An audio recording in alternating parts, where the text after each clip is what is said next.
Hi, welcome. It's time for a children's book reading by a candidate, and I am that candidate. My name is Susan Maud Buchser-Lochocki. I am a candidate for President of the United States, and the book I'm going to continue to read to you today is the Constitution, the U.S. Constitution. And anyway, welcome. So, we left off, we're in Article 1 still, Section 4, and it's the first paragraph, which seems to be where there's a lot of confusion. And I have to admit, this is probably where my lawsuit is taking place, right in this section that we're going to talk about today. It's a very small paragraph, but it's things like this that maybe tell us where we need to sort of rewrite the Constitution. I mean, I know we have amendments and everything, but it's getting to be too numerous. And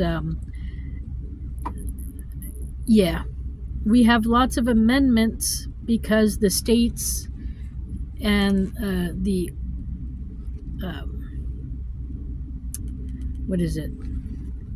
Secretary of States in each state. They also have a club that they get together at too, but anyway, they do have a tendency to try things, especially ones who feel that we're a very republic where they have more control than the people. But as I stated in the beginning, we have to go back to the preamble, which is the original concept. And it starts with we the people. It doesn't start with we the legislature of the state. It doesn't start with we the Secretary of State of each state. It starts with we the people. So that means we the citizens. It doesn't mean we the governor of each state. It doesn't mean we the non-elected appointed board by somebody to decide if a vote should be counted or not. It's by the people. We the people. And then also we have already, even in the Constitution before the amendments, I think, where is it? Article 9 gives us the power, the people. So, I think, we got, the states have maybe some idea because they're specifically mentioned here and they're given freedom in this one. They've misconstrued where the boundary of that freedom lies. So, Section 4. The times and places and manner of holding elections for senators and representatives shall be prescribed in each state by the legislature thereof. But the Congress may at any time, by law, make or alter any regulations, except as to the places of choosing senators. Now that's just the first paragraph of Section 4. And what we have to remember from last time is that the 17th Amendment then changes that the choosing of senators moves to the people, the people's choice. I guess it was too complicated, or I'm not sure why the change happened, but it did. And so that was the 17th Amendment. What we need to read is also the 14th Amendment. And this is also even before, like I said, in the 9th, I think, article of the Constitution. And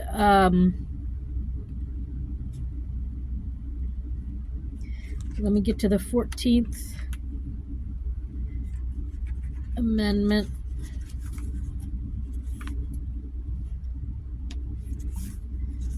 Okay, the 14th Amendment. All persons born or naturalized in the United States and subject to the jurisdiction thereof are citizens of the United States and of the state wherein they reside. No state shall make or enforce any law which shall abridge the privileges or immunities of citizens of the United States. No state shall make or enforce any law. That means a law from Congress. That means a law from themselves that abridges the privileges, which one of our privileges is to vote and have it counted, of citizens of the United States. So I just, I voted this year, and West Virginia did not count it. They said because I wasn't registered, and I was registered once and I canceled my registration, that they weren't going to count it. Now this part is not in my lawsuit, because my lawsuit is about the registering to vote list and how to force U.S. citizens to register to vote to have our vote counted is exactly against the 14th Amendment, which I just read.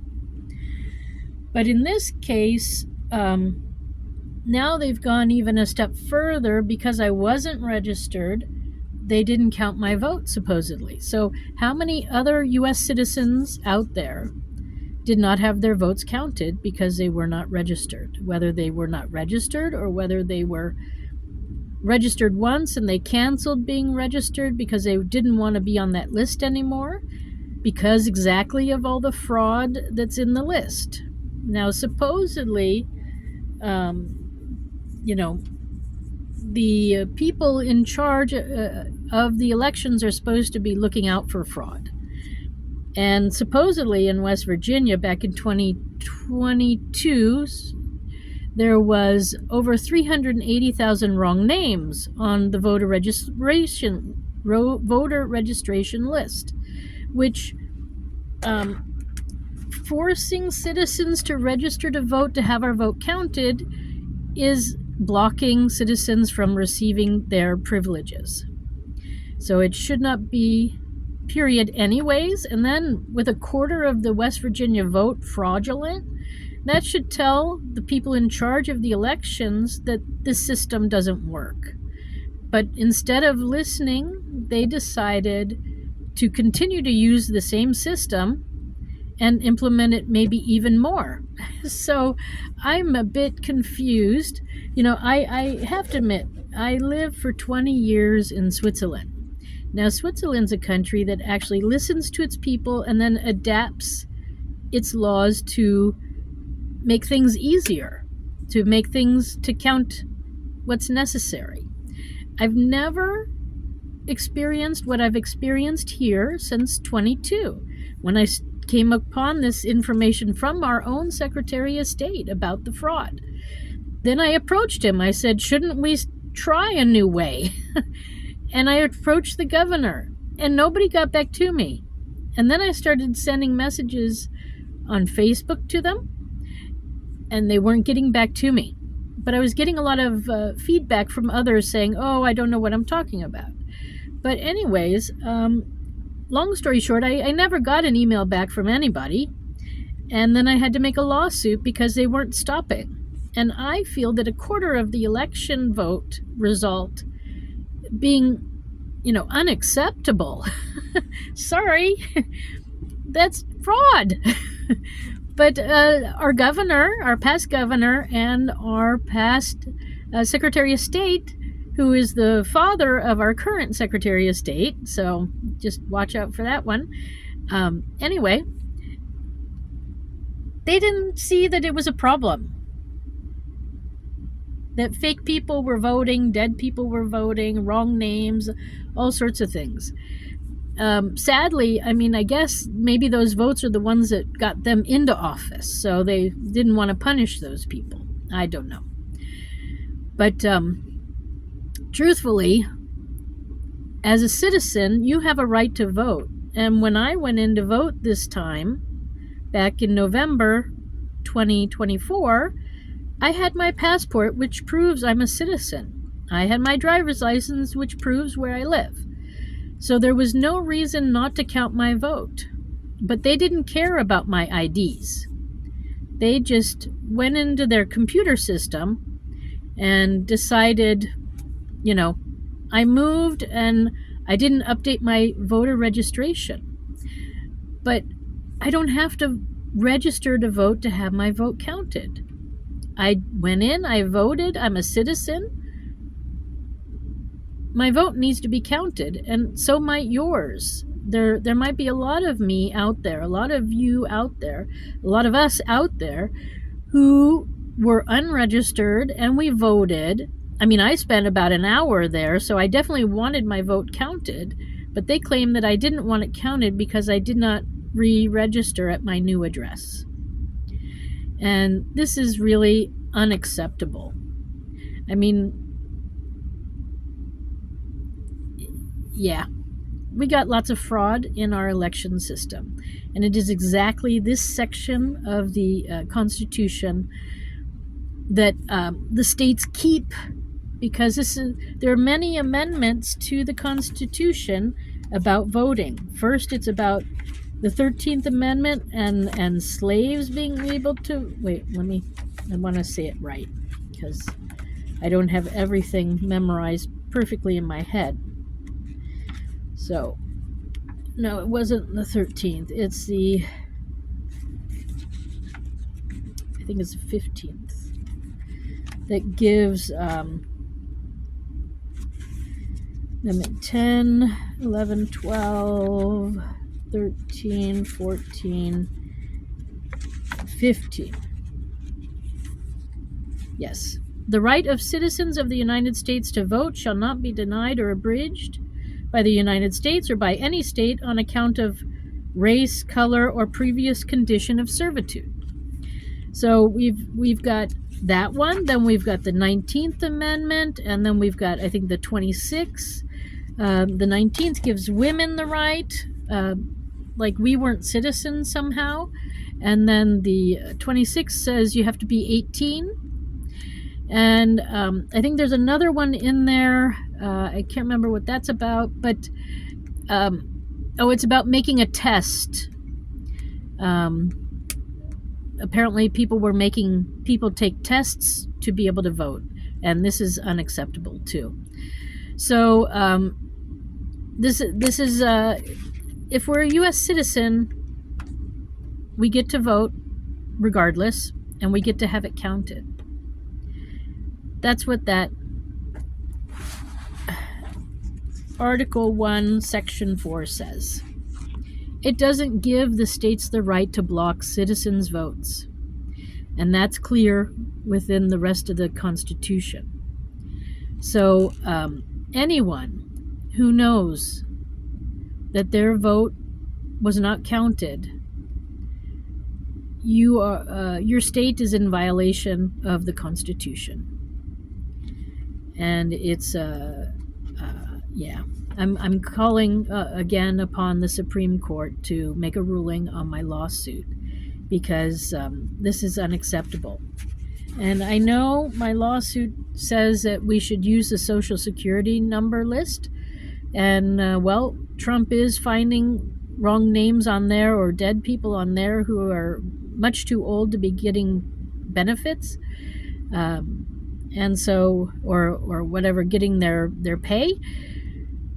So once that is cleared up, which I hope in the next couple of months will be cleared up, then maybe we can have a real vote using, Social Security lists. On the other hand, what really should probably happen is U.S. citizens need to have a card or a passport or both that states that they are U.S. citizens. Then we can have a real vote. And then you go in and you show your card or your passport, You show your address, where you're living, and then you vote. We all have one main address by the IRS and by the Social Security Department. We don't get, if you own multiple houses in multiple places in different states, you don't get to vote in all of those either. There's one address, and that's the one you vote at. It's wherever you do your taxes from, wherever you're declaring, I live here. That's where you pay your taxes. You don't get to pick and choose where you vote. You don't get to vote in multiple states. Even if you have a winter home in Florida, that doesn't count. So yeah, we got to get things straightened out. Trump's doing a good job, as far as I can tell, with finding out what's going on with the Social Security Department, and let's see what's going to happen next. But I do think it's the states are overstepping their bounds, and they keep doing it. They don't have a right to restrict citizens' rights. Not in this way. I mean, if we've done a crime, then yes, but if we haven't, then no. Okay, so thank you very much for stopping by, and I guess this is more one for the teenagers, but there aren't many pictures, so it's hard to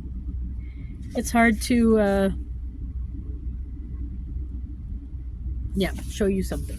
You can see some of my notes too. There we go.